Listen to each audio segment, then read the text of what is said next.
Dear friends, ഇന്ന് നമുക്ക് daily use ചെയ്യാവുന്ന 3 ഇംഗ്ലീഷ് എക്സ്പ്രഷൻസ് നോക്കിയാലോ. First one, long time no see. Second one, no worries. Third one, sounds good. First one, long time no see.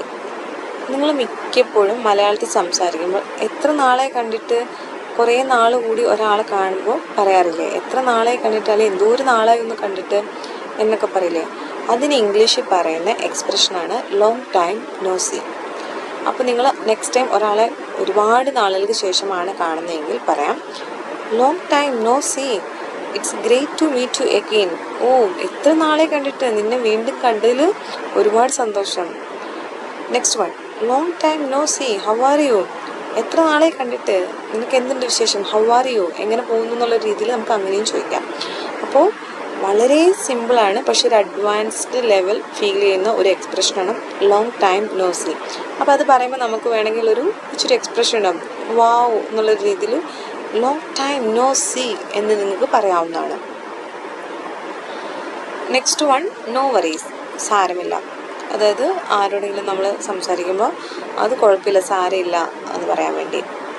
നമ്മൾ സാരമില്ല എന്ന് എപ്പോഴും പറയും, പക്ഷേ അതിൻ്റെ ഇംഗ്ലീഷ് അർത്ഥം അല്ലെങ്കിൽ എക്സ്പ്രഷൻ എന്ന് പറയുന്നത് no worries. No worries, I will help you. വിഷമിക്കണ്ട, സാരമില്ല, ഞാൻ ഹെൽപ്പ് ചെയ്യാം.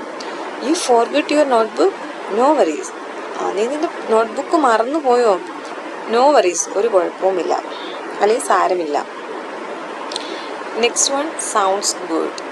സൗണ്ട്സ് ഗുഡ് എന്ന് പറഞ്ഞാൽ കൊള്ളാം, അല്ലെങ്കിൽ നീ ആ പറഞ്ഞത് എനിക്ക്, ഇപ്പോൾ ഒരാൾ നിങ്ങളോട് ഒരു അഭിപ്രായം പറഞ്ഞു, അപ്പോൾ നിങ്ങൾക്ക് തോന്നുകയാണ് ആ അഭിപ്രായം കൊള്ളാം, അല്ലെങ്കിൽ അയാളുടെ ആശയം നല്ലതാണ് എന്നുണ്ടെങ്കിൽ സൗണ്ട്സ് ഗുഡ് എന്നാണ് പറയുന്നത്. ഒരാൾ പറയാണ് ലെറ്റ്സ് മീറ്റ് അറ്റ് 5, നമുക്ക് 5 മണിക്ക് ഉണ്ടല്ലോ. അപ്പോൾ നിങ്ങൾക്ക് ആലോചിച്ചപ്പോൾ നിങ്ങൾക്കതൊരു കൺവീനിയൻ്റ് ആയിട്ടുള്ള ടൈമാണ്, അപ്പോൾ നിങ്ങൾക്ക് പറയാം ഓക്കെ, സൗണ്ട്സ് ഗുഡ്, അതായത് കൊള്ളാം. ഇനി അടുത്ത്, we will watch a movie tonight. നമുക്കിന്നൊരു രാത്രിയിലൊരു മൂവി കാണാം എന്ന് പറയുമ്പോഴത്തേക്കും നിങ്ങൾ ആലോചിക്കണം, ഓക്കെ എനിക്കിന്ന് വലിയ വേറെ ബിസി ആയിട്ട് കാര്യങ്ങളൊന്നുമില്ല, പ്രശ്നമൊന്നുമില്ല. അപ്പോൾ നിങ്ങൾക്ക് പറയാം ഓക്കെ, സൗണ്ട്സ് ഗുഡ്, കുഴപ്പമില്ല, കൊള്ളാം, നല്ല കാര്യമാണ് എന്ന് പറയാം. അപ്പോൾ നെക്സ്റ്റ് ടൈം നിങ്ങൾ ഓക്കെ എന്ന് പറയുന്നിടത്ത് നിങ്ങൾക്ക് എന്ത് പറയാം, സൗണ്ട്സ് ഗുഡ്. അത് നിങ്ങൾക്ക് അയാൾ പറഞ്ഞതിനോട് യോജിക്കുന്നുണ്ട് എന്ന രീതിയിൽ സൗണ്ട്സ് ഗുഡ് എന്ന് പറയാം.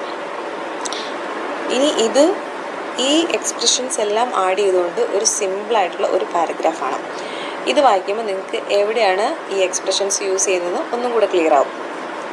Yesterday I met my old friend after many years. I smiled and said, long time no see. She asked if we could have coffee together and I replied, sounds good. When I arrived a little late, she smiled and said, no worries. We had a wonderful time together. അപ്പോൾ ഈ എക്സ്പ്രഷൻസുകൾ എവിടെ ഉപയോഗിക്കേണ്ടത് എന്ന് നിങ്ങൾക്ക് ഒരു idea കിട്ടിയല്ലോ. അതുപോലെ തന്നെ ഇമ്പോർട്ടൻ്റ് ആണ് ഇവ ഉപയോഗിക്കുന്ന സമയത്ത് നിങ്ങളുടെ ആ ഒരു വോയിസ് മോഡുലേഷൻ എന്ന് പറയുന്നത്. ഇപ്പോൾ നോ വറീസ് എന്ന് പറഞ്ഞാലും ഓക്കെ, സൗണ്ട്സ് ഗുഡ് എന്നൊക്കെ പറയുമ്പോൾ അതിലൊരു വോയിസ് മോഡുലേഷനും കൂടെ കൊടുത്താൽ അത് ഇച്ചിരിയും കൂടെ ഭംഗിയാവുന്നതായിരിക്കും.